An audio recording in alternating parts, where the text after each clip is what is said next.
Imagine an ordinary house in Yorkshire, a small council home on East Drive where nothing seemed out of the ordinary.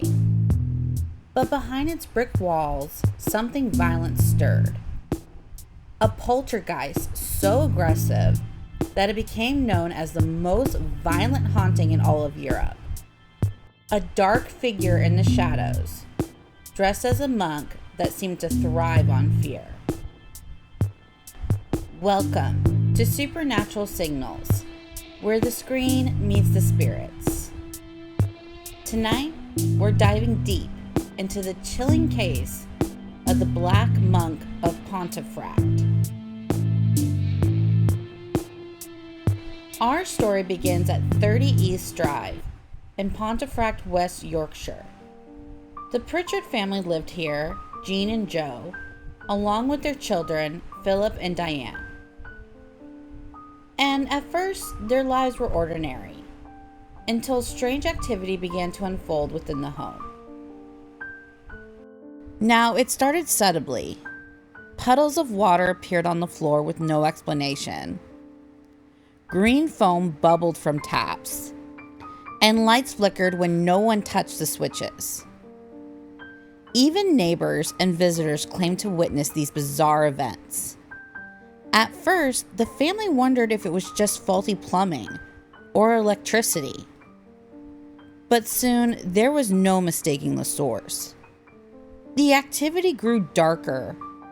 Loud bangs echoed through the house. Furniture was thrown across rooms, and objects flew at family members. Diane, the daughter, endured the worst of it.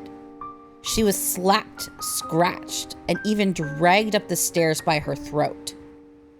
The Pritchards describe a menacing presence watching them, and they eventually gave it a name: the Black Monk.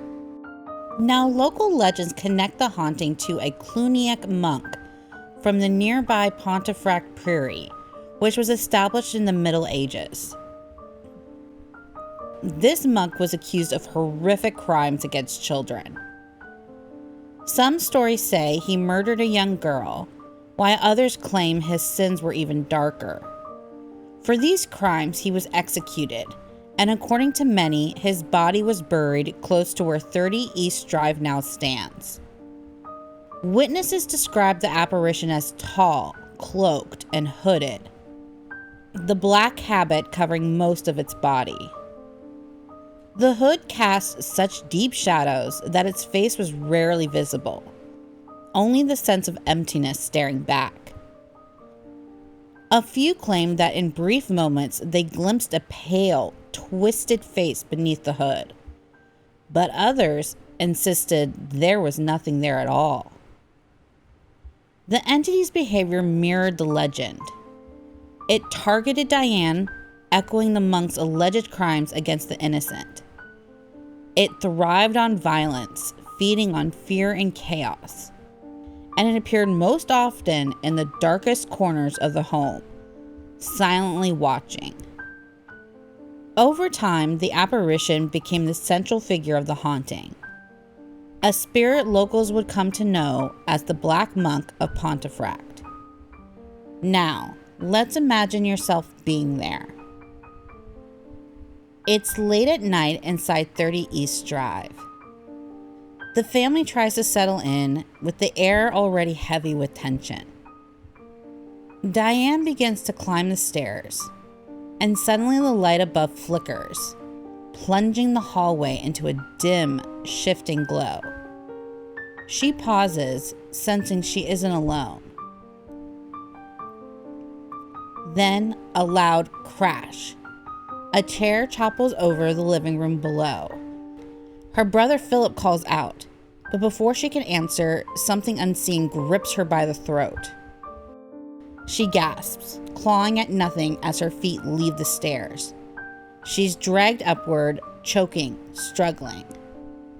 Philip watches in horror as his sister's body is lifted, pulled by a force no one can see. At the top of the landing, a shadow takes form.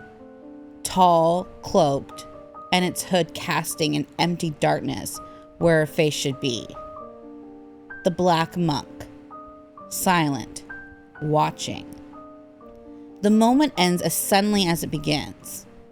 Diane collapses onto the landing, coughing, while the shadow retreats into the dark. The family is left shaken, knowing they are trapped in a house ruled by something far beyond their control. Stories like this spread quickly. Paranormal investigators, journalists, and thrill seekers descended upon 30 East Drive. Over the decades, it became infamous, with some calling it Europe's most violent haunting. Documentaries and books kept the legend alive. Of course, skeptics argued that it was a hoax or a case of mass hysteria. But with so many witnesses outside the family claiming they saw activity, the case has proven impossible to dismiss. So let's go ahead and jump into my thoughts and theories of this case. Because what really strikes me about it, and this is something I've talked about before in the Huska Castle video, is how the supernatural often starts slow.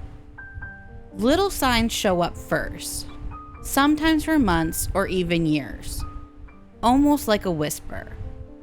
Then, suddenly, it revs up to a full-blown activity. To me, that pacing feels deliberate. It's like whatever is behind it wants to make you curious enough to question reality, but not terrified enough to run away. And on a bigger scale, if the universe is gearing toward a shift, you might get those small, secretive nudges first.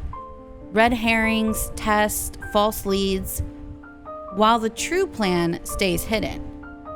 Sometimes those signs warn or protect you.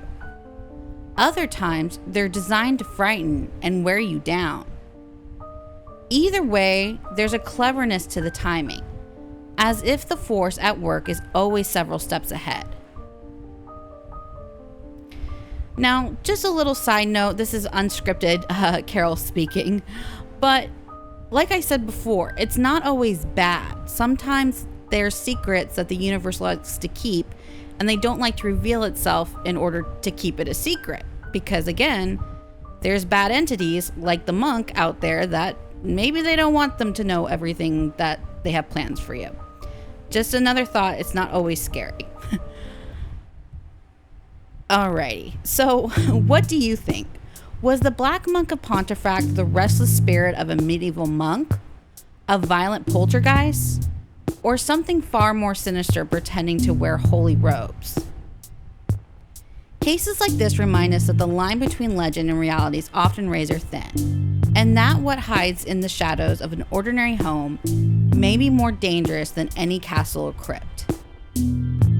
If you enjoyed this dive into the paranormal, don't forget to like, subscribe, and share for more explanations into the strange and unexplained. Other than that, stay curious and stay tuned into the supernatural. Thanks for watching.